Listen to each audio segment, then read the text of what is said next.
Bang! What is going on, National Wrestling Shooter Viewers? Cody here, and it is time once again for the Raw Rebound. This one I titled Bella's Return, Shield Being Down, and Confusion. I'll explain kind of throughout the night what was it about this Raw that was confusing. There was just a lot of things that happened on this Raw.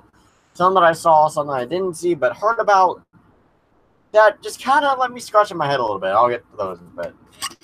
We opened a brawl with Braun Strowman, Dolph Ziggler, and Drew McIntyre because, yes, they are a real thing because they are the anti-Shield defectants or whatever they're called now. Let me see real quick. I don't remember a whole lot from this because I had to go to the grocery store. Jordan Russell, this kind of slipped my mind a little bit. Basically talking about how,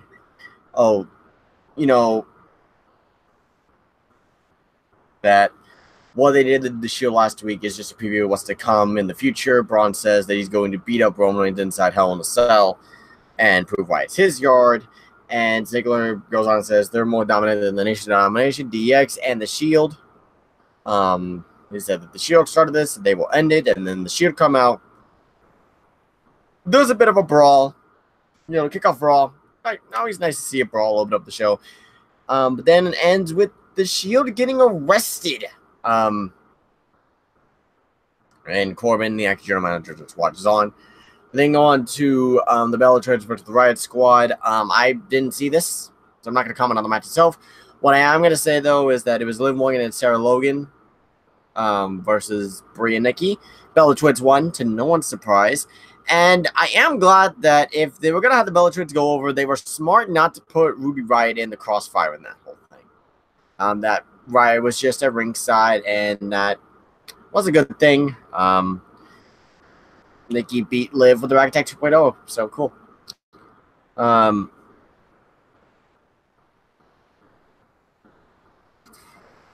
Apparently there's an interview thing where Baron and Balor made a match for Raw official, or so we thought, until later on in the night. And then we get a match, and I'm going to tell you guys this. The Ascension versus Bobby Roode and Chad Gable. What?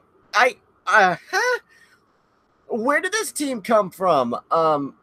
Apparently it said, Chad Gable's excited for his new tag team partnership with Bobby Roode because he knows how good he is, and they went on to beat the Ascension. And now Bobby and Chad Gable are a tag team. Yay?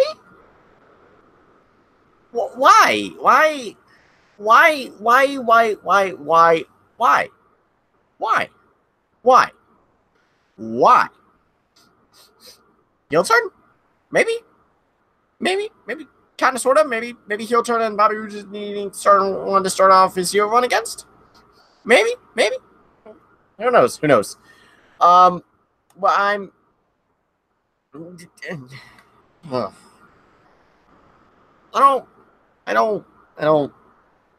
just don't get it. I genuinely don't get it. But anyway, I'm gonna have the chat open on my phone, just in case anyone leaves a comment, then you can answer them ASAP. There was a Lions concert. I didn't really see that. I didn't see that either. Bliss apparently came out.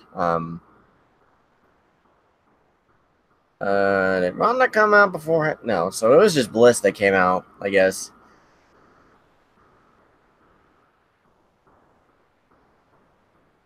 Hey, Scott. Let's see. I does to Elias for what Trish did last week, so kind of like same old, except Bliss came out and Bliss is signing with Elias, and we get it to Bliss versus Natalya match, and then Bliss won that match. Ronda beat them up afterwards. They ended up getting the upper hand, and then Bliss beat Natalya. Simple as that. Corbin is then confronted by Dolph, Drew, and Braun. Dolph and Drew want a tag title shot. Corbin says the Revival are the number one contenders. So if they aren't able to fight, then arrangements can be made, and Braun's like, I want competition as well. Cruiser interviews the Revival, but oh no, Drew and Dolph came around and are beating up the Revival, even though the Revival are heels. I guess, whatever, you know. Threw him in the crates. B-Team's music hits. Revival don't come out for obvious reasons. Dolph and Drew come out, and now we get the Tag Team Championship match. This is right around the time where I came back. McIntyre and Ziggler versus the B-Team for the Raw Tag Team Championships. Valued ever by the B-Team, but the moment I found out about the Revival being replaced by McIntyre and Ziggler, I knew. I'm like, there's no... What sense would it make at all if McIntyre and Ziggler didn't win the belts? And they went on to do just that. They won the tag titles. Ziggler and McIntyre are the new Raw Tag Team Champions. You know, B-Team wasn't going to be anything long. It was just a temporary thing. And now Ziggler and McIntyre are the tag champs. We see AOP walking backstage with Drake Maverick. What the hell is going on?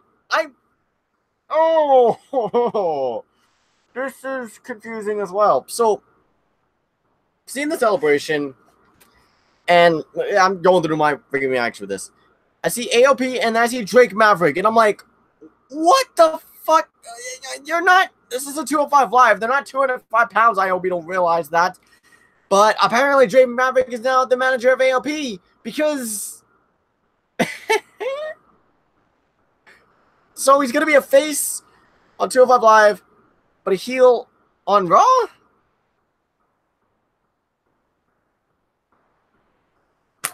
Okay. Yep, sure. Let's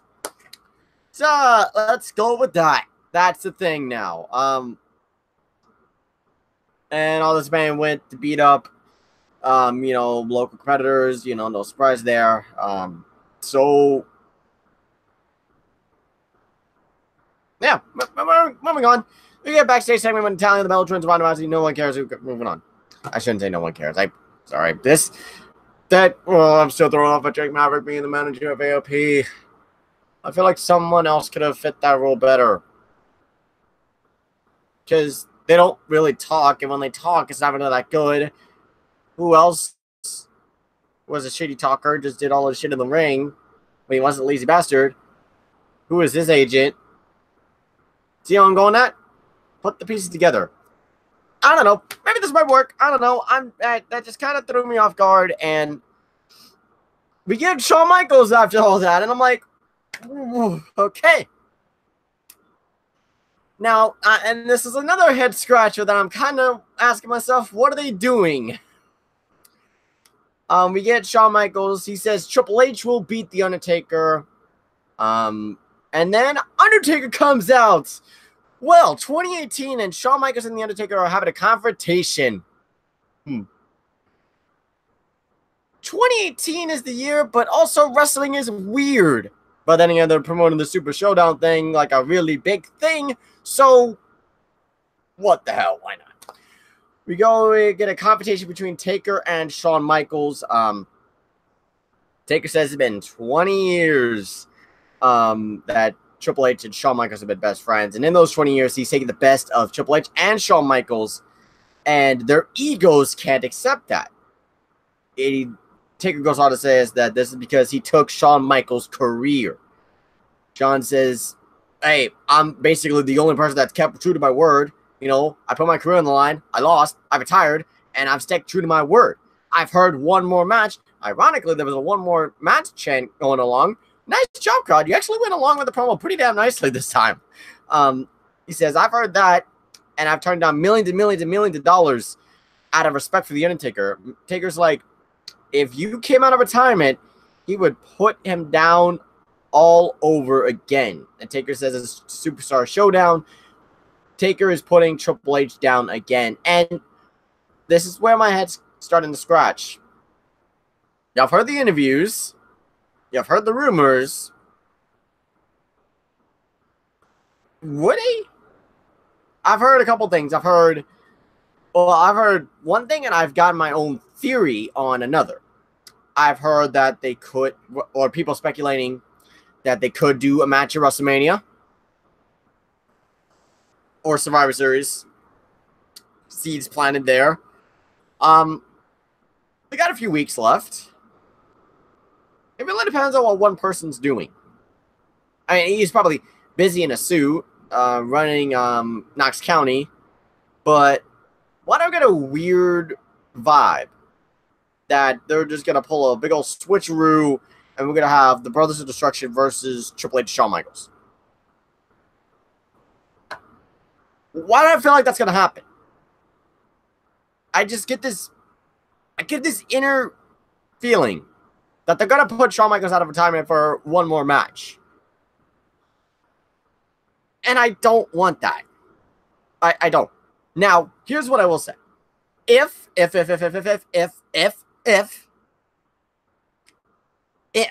Shawn Michaels were to come out of retirement for a tag match with Triple H versus Kane and Undertaker at Superstar Showdown, I think that would be, for safety reasons and health reasons, the best thing for Shawn to do, because all three of them could go at Michaels' pace. Like, they kind of slow it down a bit and, you know, make sure they don't kill the man. Or, you know, if it was a one-on-one match, presumably a Mania, Michaels, Taker, you know, that would be a thing that I guess I'm only looking at it from like a safety and health thing. Because Taker, you know, was kind of at that point where, like, you know, he's slowing down and, you know, he's like, Shawn and him can work. But I do not want Shawn Michaels to come out of retirement for another match. No. I think Mania 26 was the perfect way to cap off his career in a match that really could have been better. Not because they did a bad job. They did a great job in Mania 26, but the Mania 25 match was better. 26 meant more, but 25 was the better match, so to speak. But if they were to have one more match, Mania 35, last match for both of them, don't matter to me who wins. End of an era. End of the end. Title it The End. Period. No question mark. No, none of that. No once in a lifetime bullshit. None of that. Even though, no. If, not that I want it, but if you were going to do that, either DX versus Brothers of Destruction or Michaels versus Taker at Mania 35. Those are the only two things I would take, given the circumstances that they get. But anyway, that confrontation was awesome. I will never not get excited whenever Undertaker comes out.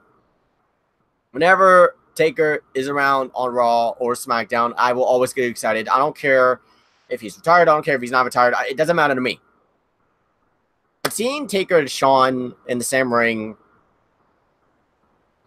oh man, that was a good little throwback. They have been promoting the shit out of this whole last time ever Triple H Undertaker thing.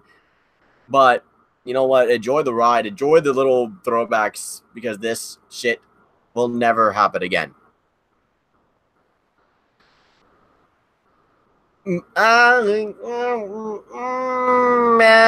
Stick to that in the video game. I'd say. Granted, I think Daniel would be another one that, you know, I think could be like, all right, let's not do this, this, and this. Let me handle this, this, and this. You just do this, this, this. I think if it was with any modern era guy, it would be right. It'd be right to do.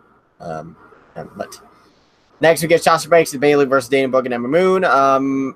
Dana looks like she's gonna have the match won, but then Sasha rolls her up 1, 2, 3, and Sasha Bayley win. Then we get Bobby Lashley. Okay, I just get this part. Basically, Bobby Lashley does this thing, and it leads to a meditation thing. Get the meditation part. But then, ladies and gentlemen, after months and months and months, seems like only a week, and months of being gone for WWE, Kevin Owens returned. Oh, Joyce, it only feels like a week. Wait, hold on. What? Oh, it was only a week? Oh. There goes the payoff of Kevin Owens doing something good.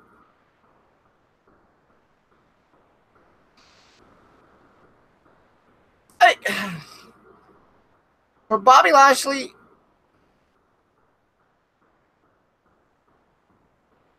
I'm scared that Kevin Owens is going to get fed to Bobby Lashley, and I don't want that. Lashley could take a loss for the sake of Kevin Owens being repackaged and, you know, being great again like he was 2 years ago.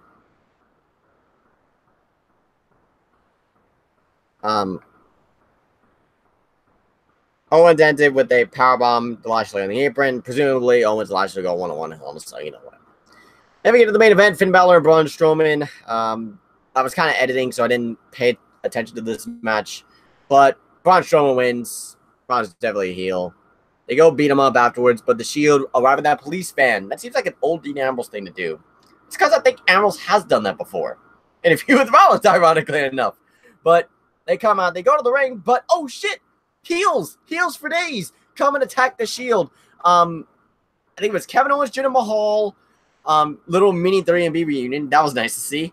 The Ascension, Mike Kanellis, Drew Gulak, and a couple of others, along with Braun, Dolph, and Drew, beat up the Shield to end off the show. And Shield, supposedly the best stable of all time of WWE.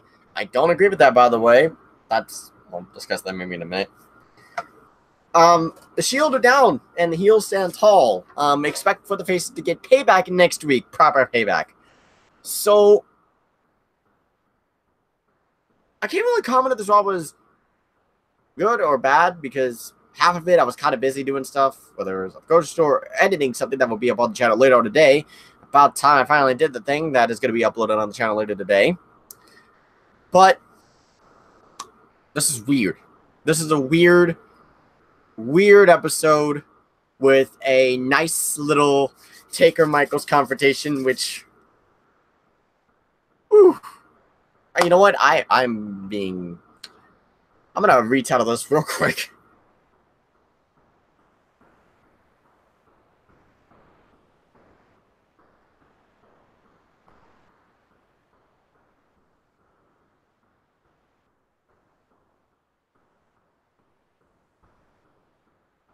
Okay, there we go. Just had to pay to that. There we go. So, overall, I don't know. I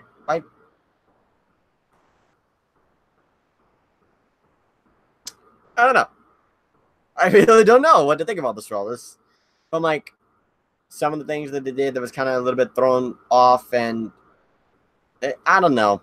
I'm confused. I'm absolutely confused. But hey, you know, unpredictability, that's there. But let me know what you guys thought of Raw down in the comments down below. Be sure to like, comment, share, and subscribe. All opinions are welcome. Guys, I'm just gonna let you guys know what it is. It is the Road to WWE 2K19 Championship Tournament. Yes. Finally got around to recording an episode, and I'm actually gonna record another episode, another like 4 matches full, as soon as I get done with this, so that way, no wasting time, get done with that. It's because I've been trying to find a pattern that I can go with when it comes to prioritizing personal things and YouTube stuff, along with college stuff. Which after I get done with those 4 matches, I'm not even gonna edit them. I'm just gonna go do college work and all that. But I think now that I've gotten, like, things are starting to roll, I have more motivation to do things, and it's getting my brain flowing, and I'm more motivated to do it. So I will be doing that. So round 4, day 2, I believe. Round 4, day 2, if I'm not mistaken, should be recorded. All of it will be recorded by tonight. And then what's wrong? It'll be up Wednesday? Sometime by the end of the week, maybe? I don't know. I mean, I don't have a schedule to do this. As long as I get the last episode up by October 4th, then we're good with that. A reminder real quick. We're about actually only a month away from what's it called? From the midnight release stream of WWE 2K 19. By then I'll almost be done with like 3 of my classes, so after that. I also want to kind of stream some Fire Pro. Kind of want to stream some Fire Pro Fighting Road. I have completed the story once. Not going to spoil which one, but there's other alternatives that I'm going through, and there's one that I'm kind of playing by myself that I'm like really, really enjoying, if I'm being honest. But I don't know. We'll do something with that. What is it? Wait, see. I might do the other two on here. It just really depends. But like, comment, share, subscribe for much more. And remember, guys. Hold on. Remember, guys, we are a group of passionate wrestling fans who love the art of professional wrestling. Doesn't matter what promotion, WWE, TNA, Lucha Underground, New Japan, Ring of Honor, doesn't matter. But we are not afraid to shoot straight for the hip. But for now, guys, I must bid you all adieu. Everyone knows what I'm about to do. Goodbye, and good night.